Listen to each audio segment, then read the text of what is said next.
Oggi per la città di Treviso è un momento molto importante per la cultura cittadina. Si inaugura una straordinaria mostra di Jeff Robb, Terra Incantata, grazie alla collaborazione con la Galleria Cris Contini, che già da 3 anni, questo è il terzo anno, propone qui a Casa Robegan delle straordinarie mostre d'arte contemporanea.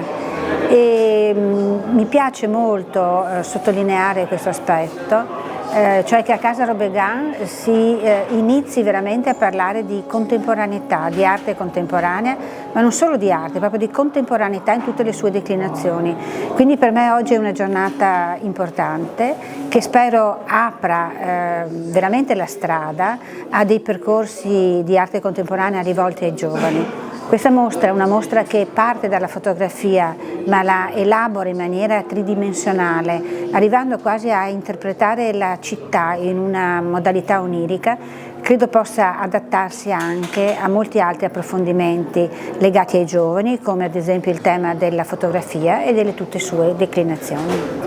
Sì, siamo veramente fieri di essere qui oggi a inaugurare questa mostra di Terra Incantata, una mostra importante per noi perché significa addobbare una città così importante in un periodo natalizio e ci porta a quella che è la natura del nostro istituto, un istituto territoriale, quindi Terra Incantata per noi significa sostenere le eccellenze della nostra terra e quelle di chi la rappresenta. In questo caso c'è stata un'ottima collaborazione tra l'amministrazione pubblica e il privato, tra la fondazione e Cris Contini, che ci permettono insieme di fare squadra e di mettere a disposizione una mostra di Jeff, un autore che porta un'attività innovativa molto bella, io l'ho visitata e devo dire che anche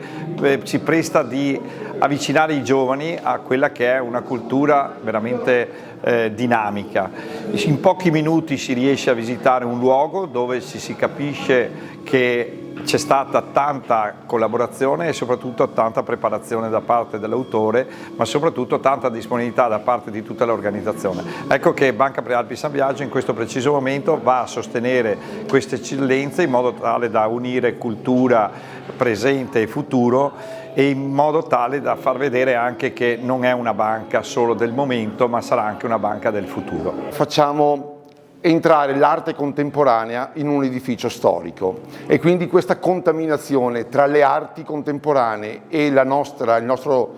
trevigianità, mi viene da dire, le nostre eccellenze trevigiane,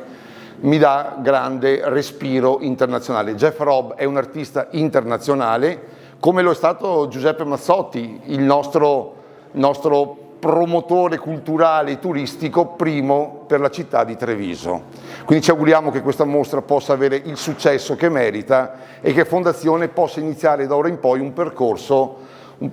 importante a sostegno della cultura trevigiana e non solo, ma anche della grande Treviso e del territorio veneto.